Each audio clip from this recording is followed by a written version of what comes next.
Hello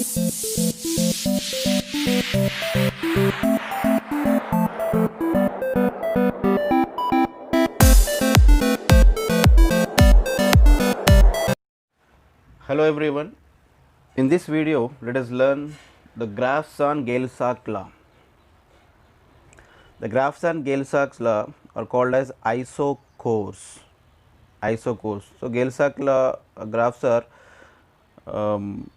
pressure versus temperature at constant volume. At constant volume. Okay. Here isocore means it is constant volume. Remember like that. Okay. Here the first graph I am taking here temperature on x axis and pressure on y axis. Okay. So, here the graph is like this. This is at constant volume V. Okay. So, why I kept here some dots, because here the pressure of the gas never be 0. The pressure of the gas never be 0, only in the case that is at 0 Kelvin. At 0 Kelvin only it is the pressure of the gas will become 0, but here the effective pressure we have to take from this temperature. Okay. So, from this temperature, this dot indicates the temperature at gas having the effective pressure.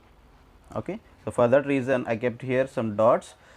This plot drawn at constant volume, you just assume this is the volume at V1.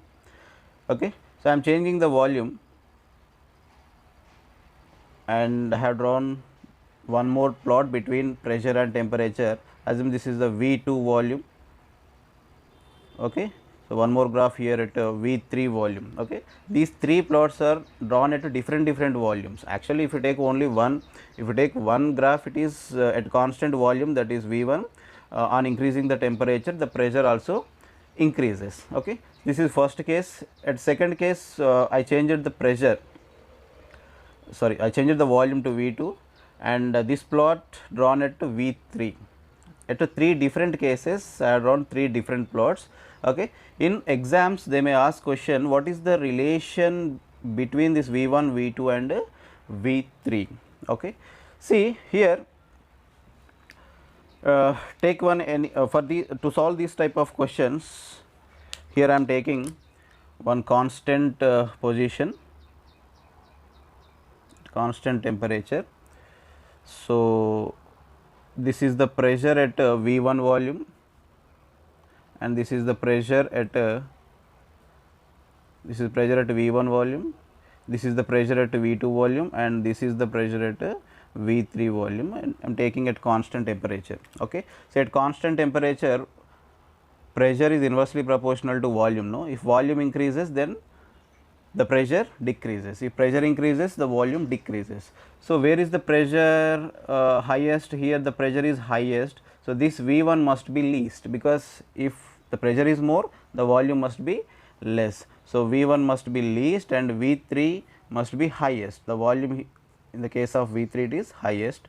So, V3 is greater than V2 is greater than V1. Okay. This is the order in these graphs. Okay. So, most probably they may ask this type of questions. Okay. At three different conditions, the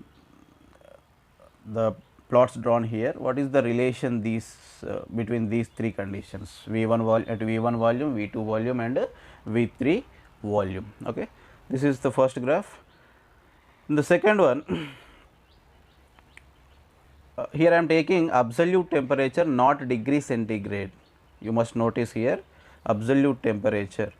Okay. If you take degree centigrade, this is at 0 degree centigrade, and the pressure will never 0 at 0 degree centigrade.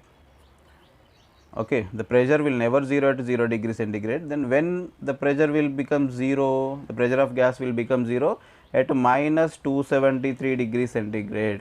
That means 0 Kelvin. 0 Kelvin means absolute 0 temperature. Okay, 0 Kelvin also called as absolute 0. This is one more important graph at constant volume. Okay. Next, I am taking here P by T. P by T value is always constant, right? In Gay-Lussac law, P by T value is always constant at constant volume and a number of moles. Only in the case of constant volume and number of moles, P by T value constant. Okay. So, even if you change the pressure or if you change the temperature at constant volume and number of moles, this P by T value will never change. Okay. So, the graph is like this for P by T. Okay, that is constant always. If you change the pressure or if you change the temperature, the graph you can write line like this. Okay.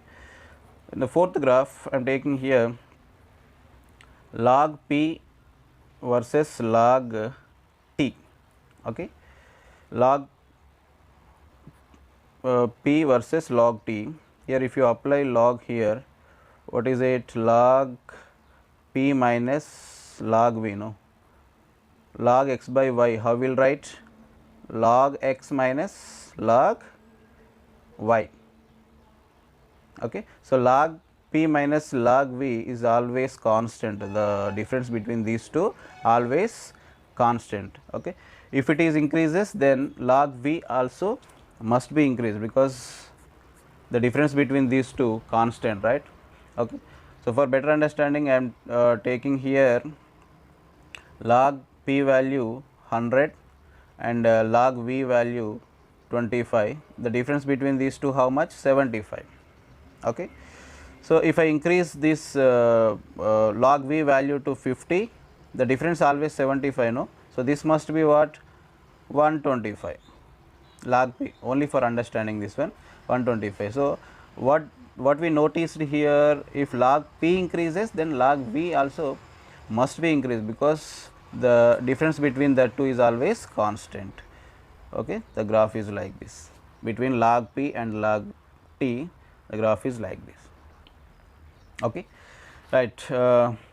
Here we know that the pressure is directly proportional to temperature, directly proportional to temperature. See here, I am taking pressure and inverse of temperature. So, this plot will be opposite to this one, okay, like this, or you can take temperature or 1 by P also, it is also opposite to the first case, right. So, these are the important graphs on Gay-Lussac law. So, you must focus on this case, because sometimes they may ask the questions like this, what is the order of the volume in these cases. Okay. Thanks for watching.